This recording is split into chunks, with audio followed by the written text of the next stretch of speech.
നമസ്കാരം, welcome back to my YouTube channel. എല്ലാവർക്കും ഇന്നത്തെ വീഡിയോയിലേക്ക് സ്വാഗതം. അപ്പോൾ ഇന്നത്തെ വീഡിയോ എന്ന് പറയുന്നത് ജസ്റ്റ് ഒന്ന് പുറത്തേക്ക് പോവാണ്. സന്ധ്യ കഴിഞ്ഞു.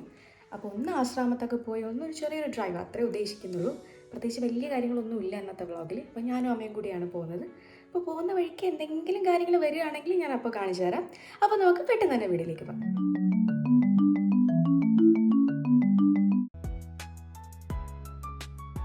അപ്പോൾ ഇന്ന് സൺഡേ ആണ്. അപ്പോൾ ഈവനിങ് ആയപ്പോൾ ഒന്ന് പുറത്തേക്കൊക്കെ പോവാം, ജസ്റ്റ് ഒന്ന് കറങ്ങാം, ഫുഡൊക്കെ കഴിക്കുക എന്നുള്ള ധാരണയിലാണ് പൊയ്ക്കൊണ്ടിരിക്കുന്നത്. വീട്ടിൽ നിന്ന് ഇറങ്ങിയപ്പോൾ തന്നെ ഒരു 7:30 7:45 ആയിട്ടുണ്ടായിരുന്നു.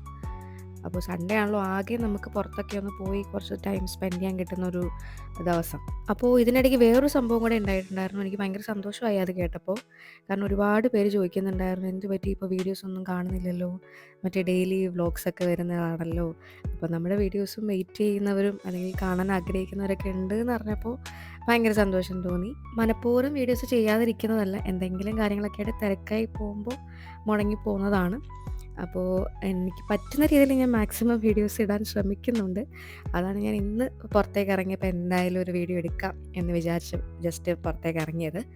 അങ്ങനെ നമ്മൾ ആശ്രമം ഏകദേശം ചുറ്റിക്കറങ്ങി വന്നുകൊണ്ടിരിക്കുകയാണ്. അപ്പോൾ അതേ നോക്കിയപ്പോൾ അവിടെ ഭയങ്കരമായിട്ടുള്ളൊരു തിരക്ക്, കുറേ വണ്ടിയൊക്കെ കിടക്കുന്നു. എന്നാൽ പിന്നെ അങ്ങോട്ടൊന്ന് പോവാം എന്ന് വിചാരിച്ചു. അപ്പോൾ കൊല്ലം മഹോത്സവം എന്നൊരു ബോർഡ് കുറേ സ്ഥലത്ത് കണ്ടിട്ടുണ്ടായിരുന്നു. അപ്പോൾ അതാണെന്ന് മനസ്സിലായി. അപ്പോൾ എന്തായാലും കയറി നോക്കാം എങ്ങനെയുണ്ട്, മാത്രമല്ല അതിൻ്റെ ഒരു റിവ്യൂ കൂടെ പറയാമല്ലോ എന്ന് വിചാരിച്ചിട്ട് കയറി. അങ്ങനെ നമ്മൾ വണ്ടിയെല്ലാം പാർക്ക് ചെയ്തു. അങ്ങനെ നമ്മൾ നേരെ ദേ നോക്കിയപ്പോൾ അടിപൊളി ഒരു കപ്പൽ കിടപ്പുണ്ട്. മാത്രമല്ല ഇഷ്ടം പോലെ വണ്ടിയാണ് കേട്ടോ. വണ്ടി എന്നൊക്കെ പറഞ്ഞാൽ ഇത് മാത്രമല്ല, ഇതിന് ബാക്ക് സൈഡിലേക്കും ഒരുപാട് വണ്ടി ഇങ്ങനെ പാർക്ക് ചെയ്തേക്കാണ്. അപ്പോൾ എന്തോ ഭയങ്കരമായ സംഭവം ഇവിടെ നടക്കുന്നുണ്ട് എന്ന് മനസ്സിലായി. മാത്രമല്ല ഈ കപ്പൽ ഭയങ്കര അട്രാക്റ്റീവ് ആയിരുന്നു. അപ്പോൾ ടൈറ്റാനിക് എന്നുള്ള ബോർഡ് ഉണ്ട്, അപ്പോൾ ടൈറ്റാനിക് ആണെന്ന് മനസ്സിലായി. ഭയങ്കര അട്രാക്റ്റീവ് ആയിരുന്നു കേട്ടോ. ആ കപ്പൽ പുറമേ നിന്ന് ആ ലൈറ്റൊക്കെ വെച്ച് കാണുമ്പോൾ തന്നെ അടിപൊളിയായിട്ടുണ്ടായിരുന്നു. അങ്ങനെ നമ്മൾ ടിക്കറ്റ് എടുക്കാൻ വേണ്ടി പോയി. അപ്പോഴാണ് ടൈറ്റാനിക് പ്ലസ് ഗുണ കേവിൻ്റെ എക്സിബിഷനാണ് ഇവിടെ നിന്ന് മനസ്സിലായത്. അപ്പോൾ ഇവിടെ ടിക്കറ്റ് റേറ്റ് എന്ന് പറയുന്നത് പെർ ഹെഡ് 100 രൂപയാണ്. അപ്പോൾ അമ്മയാണ് ടിക്കറ്റ് എടുക്കാൻ പോയത്. അപ്പോൾ ടിക്കറ്റ് എടുത്തിട്ട് അമ്മ വരുന്നത് വരെ ഞാനിങ്ങനെ വെയിറ്റ് ചെയ്ത് നിൽക്കുകയാണ്. അപ്പോൾ ഇവിടെ എല്ലാ ദിവസവും എക്സിബിഷൻ ഉണ്ട്. വർക്കിംഗ് ഡേയ്സിലാണെങ്കിൽ 4 മണി തൊട്ട് 9:30 വരെയും, അവധി ദിവസങ്ങളിൽ 3 മണി തൊട്ട് 9:30 വരെയാണ്. അപ്പോൾ അമ്മ ടിക്കറ്റ് എടുത്തിട്ട് വന്നിട്ടുണ്ട്. അപ്പോൾ നമ്മളിതിൻ്റെ ഉള്ളിലേക്ക് കടക്കാൻ പോവാണ്. അപ്പോൾ നമ്മൾ ഈ കപ്പലിൻ്റെ സൈഡിൽ കൂടെ ഇങ്ങനെ സ്റ്റെപ്പ് കയറിയാണ് അകത്തേക്ക് പോകുന്നത്. അപ്പോൾ ഇനി നമ്മൾ ഉള്ളിലേക്ക് കടക്കാണ്. DJ അമ്യൂസ്മെൻറ്റ് പ്രസൻറ്റ് ചെയ്യുന്ന ടൈറ്റാനിക് എക്സിബിഷനാണ് നമ്മൾ ആദ്യം കാണുന്നത്. അതിനകത്തേക്ക് കയറുമ്പോൾ തന്നെ ടൈറ്റാനിക്കിലേക്ക് കയറിയൊരു ഫീൽ ഉണ്ട്.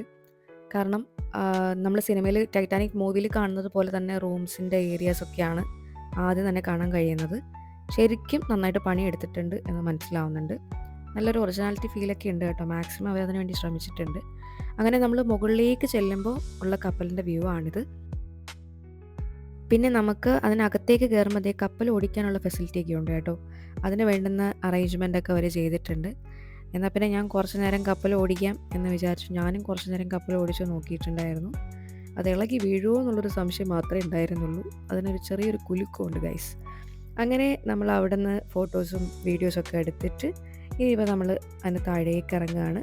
കുറേ പേര് വന്ന് ഫോട്ടോയും വീഡിയോ ഒക്കെ എടുക്കുന്നുണ്ടായിരുന്നു. കപ്പലിൽ നിന്ന് പുറത്തേക്ക് നോക്കുമ്പോൾ ഉള്ള വ്യൂ ആണിത്.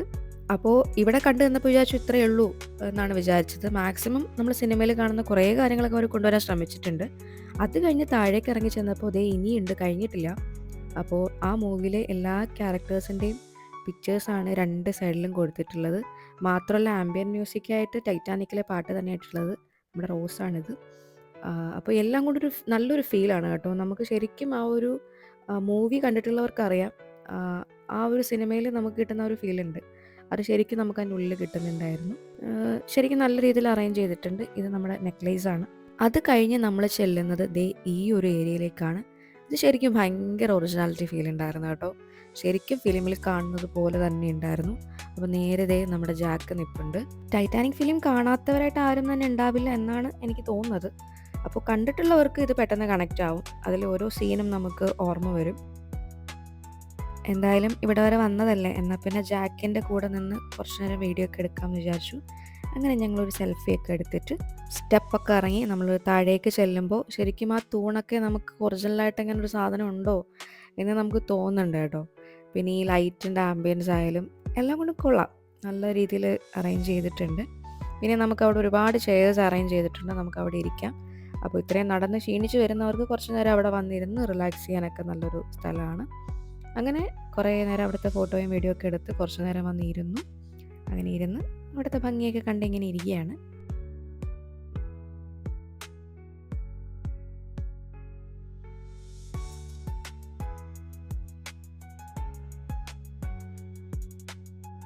അങ്ങനെ വീണ്ടും ജാക്കിനെയും റോസിനെയും കണ്ടു. നേരെ മുന്നോട്ട് പോവാണ്. അപ്പോൾ ദേ ഈ ഒരു ഫോട്ടോ ഭയങ്കര രസമുണ്ടല്ലേ, ജാക്കിൻ്റെ റോസിൻ്റെ. അത് കഴിഞ്ഞ് നേരെ നമ്മൾ ചെല്ലുന്നത് ഈ ഒരു ഏരിയയിലേക്കാണ്. അവിടെ ദേ നമ്മുടെ റോസിൻ്റെ ബ്ലൂ സ്റ്റോൺ വെച്ചിട്ടുള്ള നമ്മുടെ നെക്ലേസ് വെച്ചിട്ടുണ്ട്. അത് കഴിഞ്ഞ് ദേ ഈ ഒരു സ്പേസിലൂടെ കുറച്ചധികം നടന്നു പോകണം. നടന്ന് ചെല്ലുമ്പോഴേക്കും നമ്മൾ ദേ ഈ ഒരു പ്ലേസിലേക്കാണ് എത്തുന്നത്. അവിടെ ഒരുപാട് ഇമേജസിൻ്റെ കട്ടൗട്ടേഴ്സായിട്ട് വെച്ചിട്ടുണ്ട്. അങ്ങനെ അവിടെ നമുക്ക് ഫോട്ടോസൊക്കെ എടുക്കാം. അതൊക്കെ ശരിക്കും ആ ഫിലിമിലെ ഒരുപാട് കാര്യങ്ങൾ നമുക്ക് ഓർക്കാൻ പറ്റുന്ന ഒരുപാട് ഇമേജസാണ്. പിന്നീട് അടുത്തൊരു ഏരിയ എന്ന് പറയുന്നത് കംപ്ലീറ്റ്ലി ഇതിൻ്റെ ഹിസ്റ്ററി കാര്യങ്ങളൊക്കെയാണ്. ആ പഴയ വിൻറ്റേജ് കാറ്, നമ്മൾ ആ സിനിമയിൽ കാണുന്ന കാര്യങ്ങളാണ് ഇതൊക്കെ. പിന്നെ ഇതിൻ്റെ ഹിസ്റ്ററി, കപ്പൽ എങ്ങനെയാണ് ഉണ്ടായത്, അതിലെത്ര പേര് യാത്ര ചെയ്തിട്ടുണ്ടായിരുന്നു, അതിലെ ഓരോ ആൾക്കാരുടെ കാര്യങ്ങൾ തുടങ്ങിയ കാര്യങ്ങളൊക്കെ തന്നെ വളരെ ഇമ്പോർട്ടൻ്റ് ആയിട്ട് ഓരോ സ്ഥലത്ത് വെച്ചിട്ടുണ്ട്. പിന്നെ എഗെയിൻ അതിനുള്ളിലും ഒരു കപ്പൽ ഈ ഒരു രീതിയിൽ ഒരു മേഡ് ചെയ്ത് വെച്ചിട്ടുണ്ട്. പിന്നെ ഇതെല്ലാം അതിൻ്റെ ഇമേജസ് ആണ്. ഇതൊക്കെ കുറേ നമ്മൾ സിനിമയിൽ കാണുന്നതാണ്. അത് കൂടാതെ തന്നെ ഡീറ്റെയിൽ ആയിട്ട് ഇതിൻ്റെ സ്റ്റഡീസിനെ കുറിച്ചൊക്കെ തന്നെ മാക്സിമം ആൾക്കാർക്ക് മനസ്സിലാവുന്ന രീതിയിൽ ഇമേജസ് ആയിട്ടൊക്കെ തന്നെ സൈഡിലൊക്കെ വെച്ചിട്ടുണ്ട്. അപ്പോൾ ശരിക്കും ഇതൊക്കെ വായിച്ചു പോകുന്ന ഒരാൾക്ക് ഇതിനെക്കുറിച്ച് കൃത്യമായിട്ട് നല്ലൊരു ഐഡിയ കിട്ടും. അപ്പോൾ ആ ഒരു ഇൻട്രസ്റ്റ് ഉള്ളവർക്ക് പതുക്കെ പതുക്കെ ഇതെല്ലാം വായിച്ച് അവിടുത്തെ കാര്യങ്ങളെല്ലാം കണ്ട് പോകാൻ പറ്റുന്നതാണ്. പിന്നെ ഇത് നമ്മൾ സിനിമയിൽ കാണുന്ന ഇമേജസ് ആണ്. കുറേ വർഷങ്ങൾക്ക് ശേഷം ഷിപ്പിൻ്റെ സ്റ്റഡീസിനായിട്ട് ബന്ധപ്പെട്ട് കിട്ടുന്ന ഇമേജസും അതിൽ നിന്ന് അവർക്ക് കിട്ടുന്ന സാധനങ്ങളും ഒക്കെ അതിൻ്റെയൊക്കെ കാര്യങ്ങളാണ്. അതൊക്കെ സിനിമ കണ്ടിട്ടുള്ളവർക്ക് അറിയാം. അങ്ങനെ ഒരുപാട് കാര്യങ്ങൾ, അതിൻ്റെ ഡീറ്റെയിൽ ആയിട്ടുള്ള എല്ലാ കാര്യങ്ങളും മാക്സിമം ആ ടൈറ്റാനിക് എന്നുള്ള കപ്പലിനെ കുറിച്ച് മാക്സിമം അവർ കാര്യങ്ങളെല്ലാം ചെയ്തിട്ടുണ്ട്. പിന്നെ ദേ ഈ ഒരു കട്ടൗട്ടറും എനിക്ക് ഭയങ്കര ഇഷ്ടപ്പെട്ടു. ഭയങ്കര ഒരു ഒറിജിനാലിറ്റി ഫീൽ ഉണ്ടായിരുന്നു. പിന്നീട് എനിക്ക് തോന്നുന്നു ലാസ്റ്റ് ഇയർ വാലന്റൈൻസ് ഡേക്ക് ടൈറ്റാനിക് മൂവി റിലീസ് ഉണ്ടായിരുന്നു. നമുക്ക് തിയേറ്ററിൽ പോയി കാണാൻ പറ്റുമായിരുന്നു. ഞാനും പോയി കണ്ടിട്ടുണ്ടായിരുന്നു. അതൊരു കിടിലൻ എക്സ്പീരിയൻസ് തന്നെയാണ്. തിയേറ്ററിൽ നമ്മൾ കാണുമ്പോൾ വേറൊരു ഫീലാണ്. ആ സിനിമ ഇനി എത്ര തവണ കണ്ടിട്ടുള്ളതാണെന്ന് പറഞ്ഞാലും തിയേറ്ററിൽ കാണുമ്പോൾ അടിപൊളിയായിരുന്നു. അപ്പോൾ അത് ജസ്റ്റ് പറഞ്ഞതേ ഉള്ളൂ. അപ്പോൾ അത് കൂടാതെ തന്നെ ജാക്കിൻ്റെ റോസിൻ്റെ ഡ്രസ്സൊക്കെ ഒരു സൈഡിൽ ഇങ്ങനെ ഡിസൈൻ ചെയ്ത് വെച്ചിട്ടുണ്ട്. അങ്ങനെ കംപ്ലീറ്റ്ലി ആ ഒരു ഏരിയ കഴിഞ്ഞു. ഇനിയാണ് അടുത്ത പ്ലേസ് ഗുണ കേവ്. അപ്പോൾ ഇത്രയും നേരം നമ്മളൊരു റൊമാൻറ്റിക് ഫീലൊക്കെ കഴിഞ്ഞ് ഇനി നമ്മൾ നിഗൂഢതയിലേക്ക് പോകാൻ പോവാണ്. ഗുണ കേവിൻ്റെ ഉള്ളിലേക്ക് പോവാണ്. അപ്പോൾ എൻട്രിയിൽ തന്നെ കിടിലൊരു വവ്വാലൊക്കെ ഇരിപ്പുണ്ട് കേട്ടോ. അങ്ങനെ നമ്മൾ അകത്തേക്ക് കയറാൻ പോവാണ്. ശരിക്കും നമുക്കതിനുള്ളിലേക്ക് കയറുമ്പോൾ തന്നെ ഒരു ചെറിയൊരു പേടിയൊക്കെ തോന്നും കേട്ടോ. കാരണം ചില ഏരിയാസിലൊന്നും ഒട്ടും ലൈറ്റില്ല. മാത്രമല്ല നമ്മൾ ആ സിനിമയിൽ കാണുന്നത് പോലെ തന്നെ കുറേ കാര്യങ്ങളൊക്കെ കൊണ്ടുവരാൻ വേണ്ടിയിട്ട് അവർ ശ്രമിച്ചിട്ടുണ്ട്. പിന്നെ അല്ലെങ്കിലും ഒറിജിനൽ ഗുണ കേവ് നമുക്ക് കൊണ്ടുവയ്ക്കാൻ പറ്റത്തില്ലല്ലോ. അപ്പോൾ മാക്സിമം ആ ഒരു ഫീല് തരുന്ന പോലെ ചെയ്തിട്ടുണ്ട്.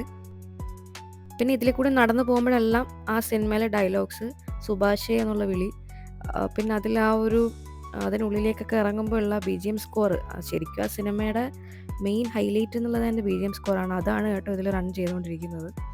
അപ്പോൾ അതൊക്കെ കേട്ട് നമ്മളിതിലൂടെ നടക്കുമ്പോൾ നമുക്ക് ശരിക്കും ഒരു ഫീലൊക്കെ ഉണ്ട്, കൊള്ളാം. അപ്പോൾ ഇത്രയും നേരം നമ്മൾ വന്നത് വലിയ വിഷയം ഉണ്ടായിരുന്നില്ല, ലൈറ്റൊക്കെ ഉണ്ടായിരുന്നു. ഇത് കുറച്ചിനി ഡാർക്ക് ഏരിയ ആണ് കേട്ടോ. നിങ്ങൾക്ക് കാണുമ്പോൾ മനസ്സിലാവും കുറേ സ്ഥലത്ത് ലൈറ്റ് ഒന്നുമില്ല ഗൈസ്. മാത്രമല്ല ഞാനും അമ്മയും മാത്രമേ ഉണ്ടായിരുന്നുള്ളൂ. ഇത് വൺ വേ ആണ്. സാധാരണ രീതിയിൽ ആരെങ്കിലുമൊക്കെ കൂടെ ഉണ്ടാവുന്നതാണ്. പക്ഷേ ഈ സ്ഥലത്തൂടെ വന്നപ്പോൾ ആരും ഉണ്ടായിരുന്നില്ല. അപ്പോൾ നമുക്ക് ഈ ഒരു ഏരിയ വന്നപ്പോൾ കുറച്ചൊരു ഭയങ്കര ഡാർക്ക്നെസ് ആയതുകൊണ്ടുള്ളൊരു ഇതാണ്. അപ്പോൾ ഇതെല്ലാം കഴിഞ്ഞ് പിന്നെ നമ്മൾ ചെല്ലുന്നത് കുറച്ചും കൂടി ഒരു വീതിയുള്ള ഒരു സ്പേസിലേക്കാണ്. അപ്പോൾ അതേ കുറേ വവ്വാൽ ചേട്ടന്മാർ തൂങ്ങിക്കിടപ്പുണ്ട്. ഇങ്ങനെ ഒരു അറേഞ്ച്മെൻ്റാണ് പിന്നെ ഉള്ളത്. പിന്നെ കുറച്ചും കൂടി മുമ്പിലേക്ക് ചെല്ലുമ്പോൾ അവിടെ ചെറുതായിട്ടൊരു ഈ ഒരു വെള്ളച്ചാട്ടം പോലെ ഈ രീതിയിലൊരു അറേഞ്ച്മെൻ്റ് ഉണ്ട്. അവിടെ ഫുള്ള് പിന്നെ വവ്വാലാണ്. അപ്പോൾ ഇതാണ് ഗുണ കേവ്. ശരിക്കും ടൈറ്റാനിക് ആയാലും അതുപോലെ തന്നെ മഞ്ഞുമൽ ബോയ്സ് 2 മൂവിയും ബേസ് ചെയ്തിട്ടാണ് 2 ഏരിയാസ് ചെയ്തിട്ടുള്ളത്. ശരിക്കും കൊള്ളാം, നല്ല രീതിയിലൊരു വർക്ക് ചെയ്തിട്ടുണ്ട്. നമുക്ക് ആ ഒരു ഫീലൊക്കെ കിട്ടുന്നുണ്ട് കേട്ടോ. അപ്പോൾ നമുക്ക് വരാൻ പറ്റിയ ഒരു സ്പേസ് ആയിട്ട് എനിക്ക് തോന്നുന്നുണ്ട്. അപ്പോൾ ഇത് കഴിഞ്ഞ് നമ്മൾ പുറത്തേക്ക് ഇറങ്ങുമ്പോൾ പിന്നെ ആസ് യൂഷ്വൽ നമ്മൾ കാണുന്ന സ്റ്റാൾസും കാര്യങ്ങളൊക്കെയാണ്. ബുക്സിൻ്റെ ഏരിയ, അതുപോലെ തന്നെ മാല, കമ്മൽ, വള, പൊട്ട് അതിൻ്റെ പ്രത്യേകം ഏരിയ. അങ്ങനെ ഓൾമോസ്റ്റ് എല്ലാ സ്റ്റാൾസും അവിടെ ഉണ്ട്. പിന്നെ നല്ല അലുവയുടെ സ്ഥലം ഉണ്ടായിരുന്നു. അതൊക്കെ ഞാൻ ജസ്റ്റ് വീഡിയോസ് എടുത്തേ ഉള്ളൂ. വാങ്ങിക്കാൻ വേണ്ടിയിട്ടൊന്നും നിന്നിട്ടുണ്ടായിരുന്നില്ല. പിന്നെ നേരെ പോകുമ്പോൾ ഒരുപാട് ഷോപ്പും കാര്യങ്ങളൊക്കെ തന്നെ ഉണ്ടായിരുന്നു. നല്ല അടിപൊളി അച്ചാറുണ്ടായിരുന്നു. അച്ചാർ എപ്പോഴും കാണുമ്പോൾ എൻ്റെ വായിൽ വെള്ളം വരും. പിന്നെ ഫുഡിന് വേണ്ടിയിട്ട് പ്രത്യേകം ഫുഡ് സ്പോട്ട് ഉണ്ടായിരുന്നു. അപ്പോൾ നമ്മൾ അവിടെ കഴിക്കാൻ വേണ്ടിയൊന്നും നിന്നില്ല. ഐസ്ക്രീമിൻ്റെ സെഷൻ ഉണ്ടായിരുന്നു കേട്ടോ. അതെല്ലാം കഴിഞ്ഞ് പുറത്തേക്ക് ഇറങ്ങുമ്പോൾ പിന്നെ കുറേ ഗെയിംസിൻ്റെ ഏരിയയാണ്. പിന്നെ ഗോസ്റ്റ് ഹൗസ് ഉണ്ടായിരുന്നു. വെറുതെ കയറി പേടിക്കണ്ടല്ലോ എന്ന് വിചാരിച്ചിട്ട് അതിനുള്ളിലൊന്നും കയറാൻ നിന്നില്ല. പിന്നെ ഫുള്ള് കുട്ടികൾക്കും മുതിർന്നവർക്കൊക്കെയുള്ള ഗെയിം സ്പേസ് ആയിരുന്നു. ഒരുപാട് സംഭവങ്ങളുണ്ടായിരുന്നു. നമ്മളൊരു അമ്യൂസ്മെൻറ്റ് പാർക്കിൽ പോകുന്നൊരു ഫീല്. അതുപോലെ ഒരുപാട് ഐറ്റംസ് ഉണ്ടായിരുന്നു. അതൊക്കെ ജസ്റ്റ് കണ്ട് ഇങ്ങനെ നടന്നു പോവാണ്. ഏകദേശം ഒരു 2-2.5 മണിക്കൂർ എടുത്തു കേട്ടോ ഇത് ഫുള്ള് കണ്ട് വരാൻ വേണ്ടിയിട്ട്. നമ്മളൊരു 8 മണിക്ക് കയറിയെങ്കിലും നമ്മൾ ഇറങ്ങിയപ്പോഴത്തേനും ഏകദേശം ഒരു 10 മണിയൊക്കെ കഴിഞ്ഞു. അത്രയും സമയമെടുത്തു. ശരിക്കും നമ്മൾ ഡീറ്റെയിൽ ആയിട്ട് ഇങ്ങനെ കണ്ട് വീഡിയോ ഒക്കെ എടുത്ത് വരുന്നതുകൊണ്ടായിരിക്കാം. എന്നാലും കൊള്ളാം. നമ്മൾ ഈവനിങ് സമയത്തൊക്കെ കുട്ടികളൊക്കെ ആയിട്ടും അല്ലെങ്കിൽ ഫാമിലി എല്ലാവരുമൊക്കെ വന്നിരുന്ന് ചില്ല് ചെയ്യാൻ പറ്റുന്ന ഒരു നല്ലൊരു സ്പോട്ടായിട്ട് തോന്നി. പിന്നെ അവിടെ പ്രോഗ്രാം നടക്കുന്ന ഒരു സ്റ്റേജും ഏരിയ ഒക്കെ ഉണ്ട്. അപ്പോൾ ഇത്രയേ ഉള്ളൂ. ഇതോടുകൂടി നമ്മുടെ ഈ ഒരു എക്സിബിഷൻ കഴിഞ്ഞു. അത് കഴിഞ്ഞ് നമ്മൾ പുറത്തേക്ക് ഇറങ്ങി. അപ്പോൾ ഈ ഒരു അവധിക്കാലത്ത് ക്രിസ്മസ്, ന്യൂ ഇയർ ടൈമിലൊക്കെ വന്ന് എൻജോയ് ചെയ്യാൻ പറ്റുന്ന നല്ലൊരു സ്പേസാണ്. അപ്പം വരാത്തവരെല്ലാവരും വരിക. ഇതെന്തായാലും കുറച്ചധികം ദിവസം ഉണ്ട് എന്നാണ് എനിക്കറിവ്. അപ്പോൾ വീഡിയോ ഇഷ്ടമായെങ്കിൽ ലൈക്ക് ചെയ്യണം, കമൻറ്റ് ചെയ്യണം, ഷെയർ ചെയ്യണം. ചാനൽ ആദ്യമായിട്ട് കാണുന്ന എല്ലാവരും സബ്സ്ക്രൈബ് ചെയ്യുക. അപ്പോൾ നമുക്ക് മറ്റൊരു വീഡിയോയിൽ വീണ്ടും കാണാം. അതുവരേക്കും ടാറ്റാ ബൈ ബൈ.